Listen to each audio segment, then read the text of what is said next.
YouTube, excuse the hair. It is 1:53 in the morning, and I couldn't sleep. I was really excited to make this video, and I did a little bit of research because as I was surfing Twitter before I was going to turn on some Jujitsu Kaisen and call it a night, I discovered a tweet.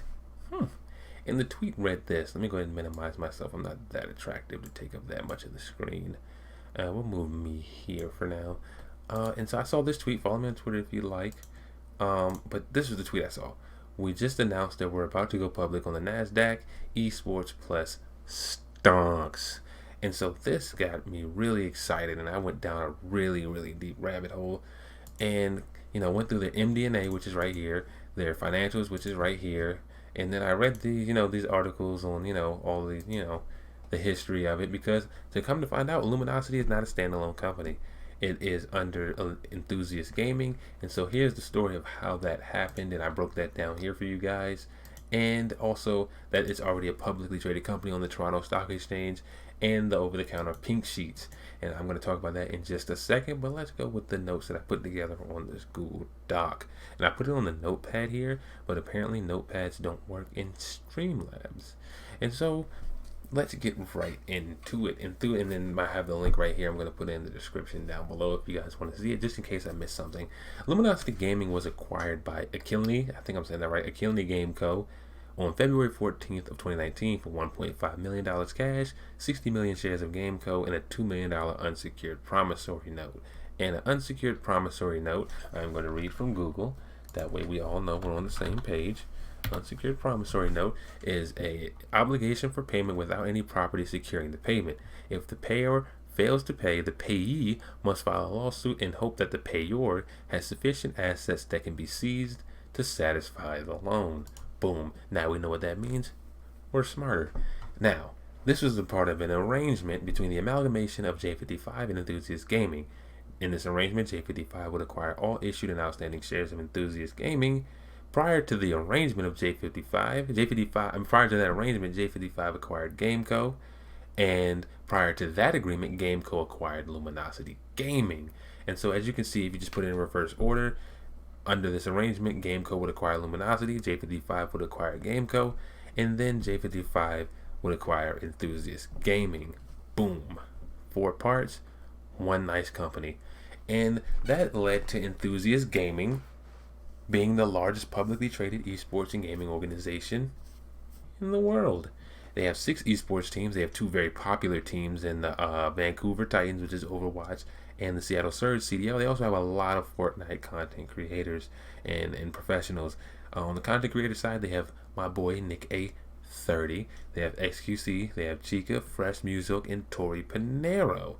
They have over 50 content creators, and so they have a pretty wide base of content creators. They're a massive organization, and they ranked 7th on Forbes' most valuable esports companies. And then I just threw in some notable sponsorships that I found really quick, Samsung and G Fuel. And so looking at the history of this company, it was very interesting. It was entertaining to learn the story and then see the arrangement here of how Luminosity eventually became one of the brands for Enthusiast Gaming, which is the largest publicly traded esports and gaming organization in the world. And so if you were interested in investing and you live in Toronto, you can do just that. They actually trade, like I said earlier, on the Toronto Public Exchange in the over-the-counter pink sheets over-the-counter markets. And on the Toronto Exchange, their share price is $8.73 a share, and gives them a market cap of about $1.01 billion. And on the pink sheets over the counter, it's $6.95 a share, giving them a market cap of $804.44 million. And the reason they have 2 different market caps, they're 2 different exchanges, and each exchange will give you a different valuation. They're very rarely the same. And so that's just something to keep in mind. And so now we're going to take a look at some of the financials, which is the fun part. The really fun part. And I'm going to take a deeper dive. This is just kind of what I was able to come up with in about 2 hours of just kind of looking. I really want to do a deep dive into this, and I really hope they file an S1 so we can get a little bit more cleaned up. They mentioned some of their content creators. Music 9.48 million subscribers, Nigga 35.4, Fresh 6.66. They mentioned a lot of their content creators in this, and on their MD&A, they have their yearly and their quarterly performance. And let's go ahead and start with their most recent quarter.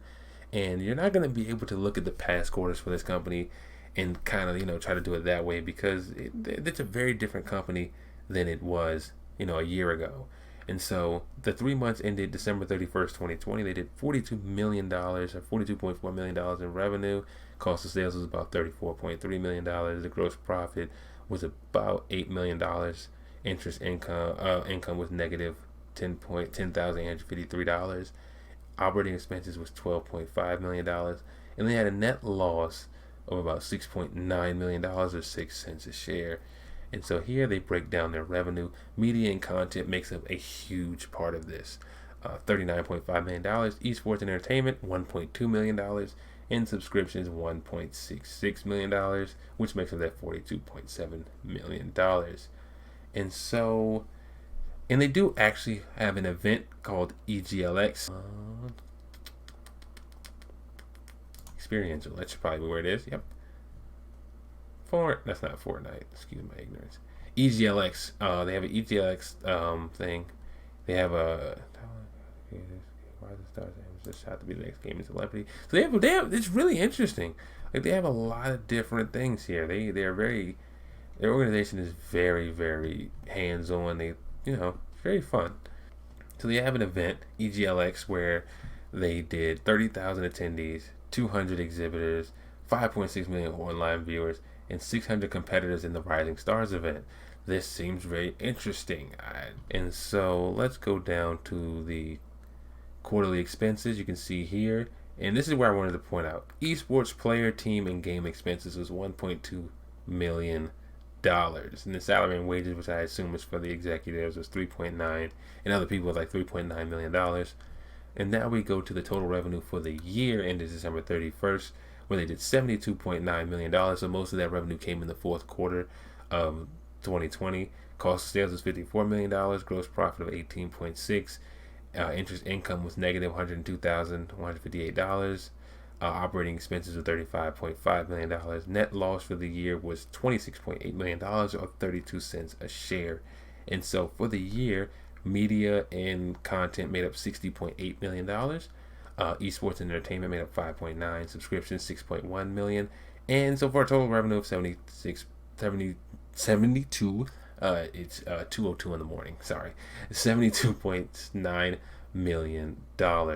And so now I want to take a look at. I want to show you guys something. It was very interesting because as these companies go public, or if they choose to go public, they're gonna have to disclose some things. In this gain on player buyout, we're going to start to see how much these companies are really paying to buy these players out, and how much they're really making on these player buyouts. I know a lot of people are talking about Tenzi. What was the number, like $5 million, $5 million, on a buyout? They're public companies. We would know. And so I think as these companies begin to go public and they're under the scrutiny of the public markets a little bit more, we'll start to see how much these content creators are making, how much they're really doing in these in the sponsorships, how much they're doing in these player buyouts, because I'm not sure who was bought out, but it says gain on player, so it's just one person for $204,764. If you guys know who that is, let me know that in the comment section below.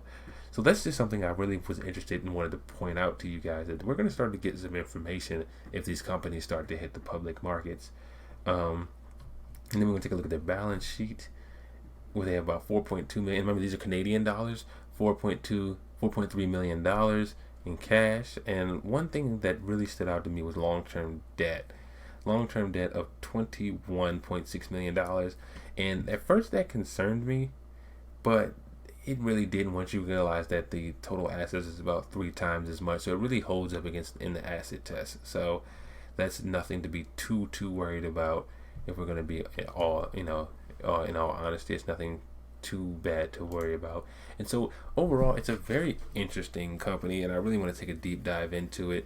And I just kind of wanted to get this out there to you guys, 'cause I don't know if you guys knew this was happening, and it really excited me because this is the mixture of both of my worlds really coming together.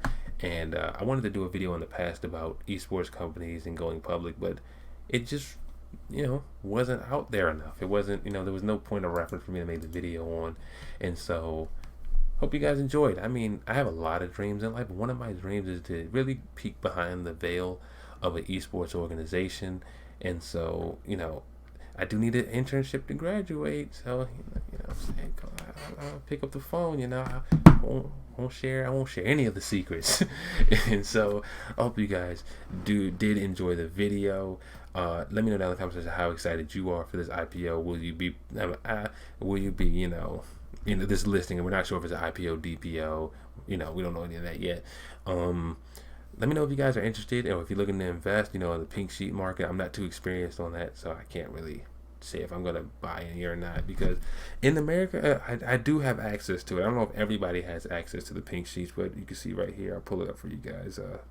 I don't know if you guys can see it, but on the pink sheets market, I do have access to invest in it. $6.95 right now. And so I'm not sure if you guys have access to that. But either way, let me know what you think down in the comment section below. See you there.